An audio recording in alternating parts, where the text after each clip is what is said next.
Before we implemented Axelos, we had a very time-consuming and personal intense operation.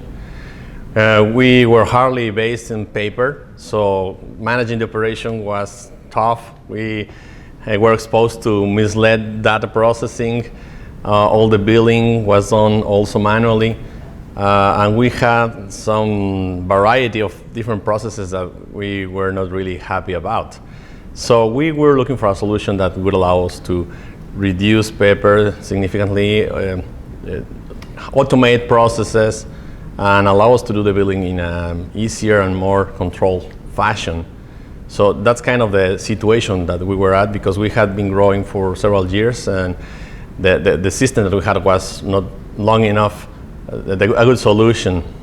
So we were looking for more efficiency, we were looking for more accuracy, and in overall we were intending to be like a more reliable source of services to our customers.